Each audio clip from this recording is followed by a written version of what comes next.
Hello friends, সবাই কেমন আছো? প্লিজ কমেন্টে জানিও। আমি এখন নয়াটি স্টেশনে আসলাম, গাড়ি 7 নম্বরে দিয়েছে। এই লাইফে প্রথমবার আমি মালগাড়ির উপরে উঠেছি, কত সুবিধা দেখো। মালগাড়িটা ঠিক 8 নম্বর লাইনে দাঁড়িয়ে আছে। তো এই লাইফে প্রথমবার আজকে মালগাড়িতে উঠলাম, খুব ভালো লাগছে। তবে খুবই গরম, সবারই খুব কষ্ট হচ্ছে।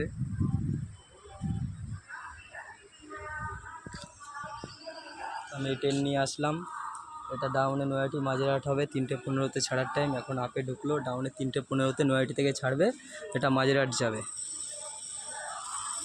তো ফ্রেন্ডস, দেখে নিন মালগাড়িতে এর আগে আমি একটা ভিডিও বানিয়ে দিয়েছিলাম, পুরোটা লোয়ার অংশ বলেছিলাম। তো আরেকটু আপনারা ভালো করে প্রমাণটা দেখে নিন। এখানে কোনোটা প্লাস্টিক, ফাইবার, রাবারই একমাত্র আছে। সেটা হচ্ছে এই যে পাইপগুলো দেখেছেন, কালো পাইপগুলো, এটা অ্যাকচুয়ালি দামি রাবারের কাপড় পেস্ট করে আর কি পাইপের মতো উপর থেকে বাঁধা আছে। তো খালি এই অংশটুকুই রাবারের আছে, আর কিছু কিছু জায়গায় কাঠের টুকরো আছে, প্লাইয়ের।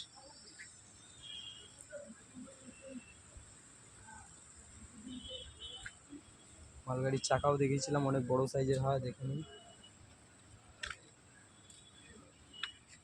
গাড়িটা পুরো নতুন তৈরি হয়েছে, এখনও মানে রানিং করেনি, হয়তো এর উপরে এখন খাঁচা মানে টেক্সচারটা লাগানো হবে, বডিটা। সো ফ্রেন্ডস, খুব রোদ্দুর এখানে, আর দাঁড়িয়ে ভিডিও করা যাচ্ছে না। তো আমি ছোট করে এটা 2 মিনিটের ভিডিও করলাম। আপনারা আশা করি দেখবেন আমার ভিডিও। সাবস্ক্রাইব করে দেবেন যারা আমার চ্যানেলে নতুন আছেন। পারলে কেউ যদি আমাকে লাইক করে থাকেন, ভালোবাসেন, তো পারলে শেয়ার করে দেবেন আমার চ্যানেলটা। So friends, bye bye.